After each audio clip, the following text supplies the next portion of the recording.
of himself, and he doomed all the galaxy. Fuck him. I spec. The ability to speak does not make you intelligent. No. Number 2.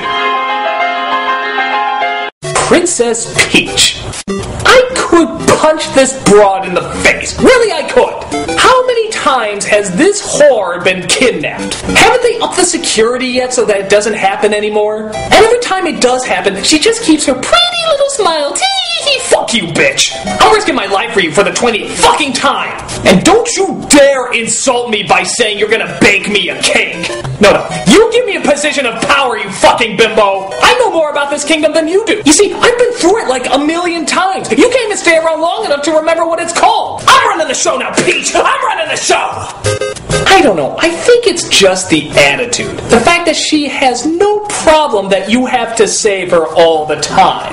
It just never seems to faze her. She never seems to feel bad. In fact, listen to this note that they have in the Mario Brothers Wii game. Dear Mario, because of my most recent kidnapping. Recent kidnapping? What is this, just another day at the store for you? It doesn't even faze you anymore. You go out there and risk your life, whore. It ain't easy. The other thing that annoys me is just that she never does anything. She just smiles and gets caught. That's it. Oh, wait, there was Mario 2 where she could friggin' fly in the air. That was really cool. But guess what? That was a dream. It never happened. So that literally means she has contributed nothing in any of the Mario games. Okay, you got Smash Brothers and Mario Party and so forth, but come on, they're just go-karting and playing games. Hell, she uses a frying pan as a weapon. A frying pan and her butt. These are what women in the 40s use as weapons. Are you fucking serious? Next you'll be telling me her main weapon in the game is crying.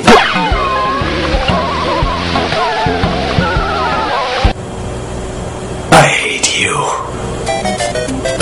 Princess Peach. If you still want to save her after all this, well, you'll have plenty of opportunities. Now I know what you're thinking. How can I possibly top Princess Peach, one of the most famous damsels in distress of all time? Well, believe it or not, there's actually one worse. Who could it possibly be? Let's take a look. And the absolute biggest dumbass in distress is Bella from Twilight.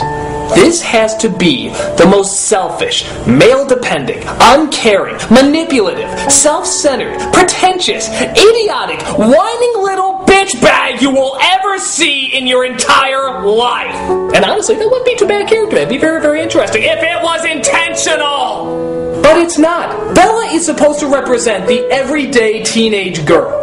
If that's the case, then the story really got mixed up who the blood-sucking monster is. She thinks she's tortured even though really she has no problems. She gets a crush on a boy and decides she wants to marry him, even though she's not even out of high school yet. She wants to be turned into a vampire, which everyone has said is throwing her life away. But of course, at the enlightening age of 17, she already knows exactly what she wants. Aren't you glad you followed through with every bright idea you had at 17? Aren't you glad you totally committed to something that you knew you could never make a mistake on at that age?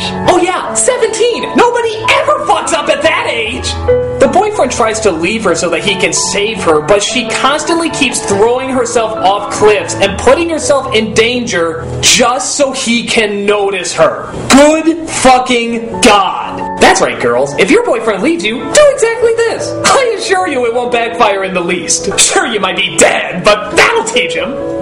She then gets another boy involved who actually seems supportive and attentive, but she dumps him because the other guy looks at her weird. And by God, how can she turn down a guy with no personality that just looks at her weird? Again, one of those brilliant choices you make at 17. So now a whole war is going on, all because of her. And everyone is going out of their way to try and protect her, and she's simply like, yeah, that's cool.